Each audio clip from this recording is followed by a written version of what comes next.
नमस्कार दोस्तों, बेबाक भाषा के दो टूक कार्यक्रम में आप सबका दिल से स्वागत है, सलाम है। देखिए, देश का अन्नदाता कितना जबरदस्त जुगाड़ कर सकता है, कितना इनोवेटिव हो सकता है और शायद देश के वैज्ञानिकों को बहुत कुछ सीखने की जरूरत है देश के इन किसानों से। यह किसान और इनका जुगाड़ अपने आप में जबरदस्त है, क्योंकि जो कॉमन सेंस पर आधारित और जरूरत के आधार पर जुगाड़ किया जाता है वह दरअसल बहुत मारक होता है। और मोदी सरकार के लिए बहुत बड़ी मुश्किल पेश कर दी इन तमाम किसानों ने। दिल्ली चलो, दिल्ली पहुंचने के लिए इन्होंने जिस तरह से जेसीबी का इस्तेमाल किया, प्रोक्लेमर्स का इस्तेमाल किया, टिपर्स का इस्तेमाल किया और न जाने किन किन चीजों का इस्तेमाल किया। बड़े बड़े हैवी व्हीकल्स लेकर आए, बड़े इक्विपमेंट्स लेकर आए हैं। वजह बहुत साफ कि मोदी जी ने इनके स्वागत में जिस तरह के बैरिकेड्स लगाए हैं, जिस तरह से कीलों की सेज तैयार की है और जिस तरह से सीमेंट की वॉल खड़ा की है, उन सबको धता बताते हुए यह किसान दरअसल देश के कॉन्स्टिट्यूशन में जो इनको अधिकार मिला है उसके तहत केंद्र सरकार से अपने अधिकार मांगने के लिए आ रहे हैं। मोदी जी से उनकी गारंटी का मांगने आ रहे हैं कि आपने जो गारंटी दी थी कि आप एमएसपी यानी न्यूनतम समर्थन मूल्य पर कानून लाएंगे, उसका क्या हुआ। यह सारा का सारा घटनाक्रम अपने आप में बहुत कुछ कह रहा है, लेकिन सबसे बड़ी चीज ये तस्वीरें हैं। इससे पता चलता है कि देश की जनता जब आंदोलन करना चाहती है, जब ज्वालामुखी से लावा बहता है, तो वह अपनी दिशा निर्धारित करता है और उसके लिए नए नए रंग रूप धरता है।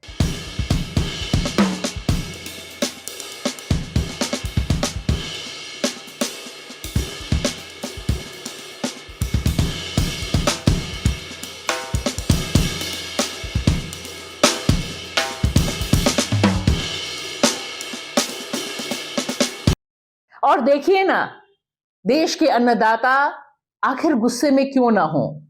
2 दिन तक मोदी जी ने इंतजार किया, उनकी सरकार ने इंतजार किया। किसान जब पिछली बार आए, वार्ता हुई और 2 दिन तक किसान इंतजार करते रहे कि एमएसपी पर मोदी जी कुछ कहेंगे। लेकिन मोदी जी तो मोदी हैं और उनकी सरकार तो सब कुछ मुमकिन कर लेती है। तो मोदी जी और उनकी सरकार जम्मू चली गई, तमाम तरह के उद्घाटन कर लिया, कल की धाम का पूजन कर दिया, सब कुछ किया। और तो और बंगाल में जाकर मोर्चा भी खोल दिया ममता बनर्जी के खिलाफ। लेकिन देश के अन्नदाताओं की मांग पर विचार करने का समय नहीं हुआ। और अब जब देश का किसान पहुंच गया देश की राजधानी के बाहर, तब कृषि मंत्री अर्जुन मुंडा कहते हैं कि अब हम 5वीं दौर की मीटिंग के लिए तैयार हैं, वार्ता के लिए तैयार हैं। उसमें सारी बातें वो कह रहे हैं। लेकिन अर्जुन जी, आपकी बात पर किसान कैसे भरोसा करे?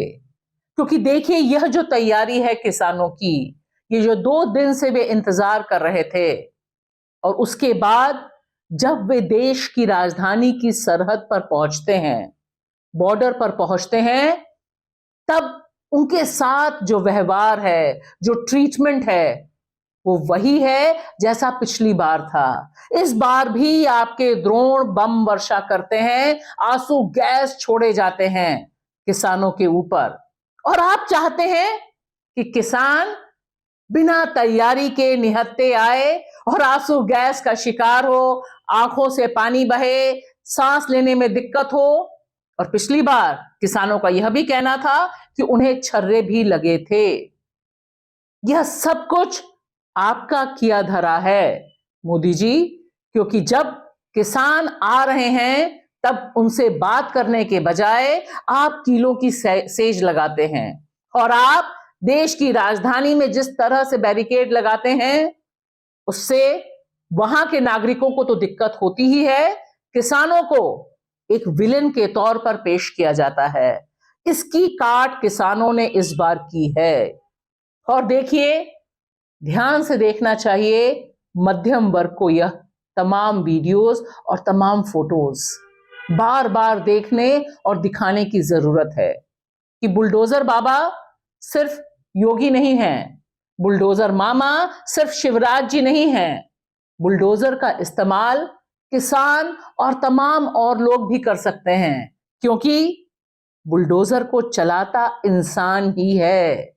इन तमाम हैवी व्हीकल्स को चलाने वाला इंसान है, और यह इंसान अगर सताया हुआ है तो वह अपने हक में इनका इस्तेमाल करता है। हालांकि तमाम किसान नेता बार बार यह कह रहे हैं कि वे आगे चल रहे हैं और जरूरत पड़ने पर ही इन तमाम उपकरणों का इस्तेमाल होगा। यह जरूरत क्यों आन पड़ी मोदी जी, यह सबसे बड़ा सवाल है। कहने की जरूरत ही नहीं कि जो मीडिया है, जो कॉरपोरेट मीडिया है और जो प्रिय गोदी एंकर्स हैं, वह इस किसान मूवमेंट को, इस किसान आंदोलन को और किसानों के इस मार्च को कैसे देखते हैं, क्योंकि वह अपने टूल किट के हिसाब से ही और अपने चश्मे के हिसाब ही से देख सकते हैं। और उनका टूल किट किस तरह से बायस्ड है, किस तरह से नफरत भरा हुआ है, कि वे लगातार बताने की कोशिश कर रहे हैं कि ये किसान हिंसा पर उतारू किसान हैं। वे ये दिखाने को तैयार नहीं होते कि इन किसानों के ऊपर ड्रोन से जब आंसू गैस की वर्षा होती है तो वे किस तरह से भागते हैं। उन्हें दुख इस बात का हो रहा है कि जब उन पर आंसू गैस छोड़ी जा रही है तो किसान जो बड़े बड़े चश्मे लगा कर आए हैं, जो टीयर गैस से बचने के लिए उपकरण करके आए हैं, वे क्यों इस तैयारी के साथ आए हैं। यानी मामला तकरीबन यही है कि अगर किसान आए हैं तो वे मरने के लिए या पीड़ित होने के लिए, घायल होने के लिए तैयार होकर आने चाहिए। उन्हें अपनी रक्षा के लिए यह सारे काम नहीं करने चाहिए। यह जो दुष्प्रचार है यह भीषण है और चारों तरफ फैला हुआ है। उत्तर प्रदेश में भी भारतीय किसान यूनियन के लोग, उनके किसान सारे डीएम के यहां जाकर, जिलाधिकारियों के दफ्तर में जाकर ट्रैक्टर से प्रदर्शन कर रहे हैं और यह सब कुछ किसानों के समर्थन में हो रहा है। लेकिन इस क्रम में ध्यान से देखिए, यह खबर पश्चिम बंगाल से आई हुई खबर है। संदेश खाली में जिस समय भारतीय जनता पार्टी के नेता और जिनको मुख्यमंत्री पद का उम्मीदवार बीजेपी मान रही थी, शुवेंदु अधिकारी पहुंचते हैं विरोध प्रदर्शन के लिए और सामने खड़ा होता है एक आईपीएस ऑफिसर जो पगड़ीधारी है। और आप देखिए किस तरह से उसे खालिस्तानी कहा जाता है और आईपीएस ऑफिसर जसप्रीत को गुस्सा चढ़ता है और वह बहुत तेजी से बोलते हैं, गुस्से में फुफकारते हुए, कैसे उनके धर्म को बीच में लाया गया, कैसे उन्हें खालिस्तानी कहा गया। और आप देखिए कि सारा का सारा मामला दूसरे ढंग से मोड़ने की भारतीय जनता पार्टी कोशिश करती है, लेकिन यह सारा घटनाक्रम कैमरे पर कैद हो चुका है। और जिस समय देश का किसान देश की राजधानी की तरफ बढ़ रहा है, ठीक उस समय किसानों का एक जत्था भारतीय जनता पार्टी के सामने, उनके दफ्तर के सामने खड़ा होकर प्रदर्शन भी कर रहा है और बता रहा है कि आप दरअसल सिख विरोधी हैं, क्योंकि आपके लिए हर पगड़ीधारी, हर पंजाबी, हर सिख खालिस्तानी है, यानी आतंकवादी है। इस तरह से जो नफरत फैलाने का काम किया गया है, उसका काट कब और किस तरह से होगा, यह आज की तारीख का बहुत बड़ा यक्ष प्रश्न है। एक बहुत सीधी बात जिसे स्वामीनाथन की बेटी मधुरा स्वामीनाथन ने कहा था, आज मैं फिर दोहराती हूं कि क्या ये किसान सरकार की नजर में आतंकवादी हैं, अपराधी हैं? क्या देश के अन्नदाता के साथ यही ट्रीटमेंट होना चाहिए? और उससे भी बड़ी बात, ऐसा माहौल क्यों बना दिया मोदी सरकार ने कि जब देश का नागरिक अपनी सरकार से बात करने के लिए, अपनी मांगों को मनवाने के लिए आता है, तो ऐसा लगता है कि यह दूसरे देश में आ रहा है। जो ट्रीटमेंट हो रहा है वो ऐसा लगता है देखकर कि यह पाकिस्तान की सीमा है या चीन की सीमा है, क्योंकि जिस तरह से भारतीय नागरिकों के ऊपर आंसू गैस, लाठीचार्ज, क्रेनें और भी न जाने क्या क्या इस्तेमाल हो रही हैं, यह बहुत गंभीर विषय है।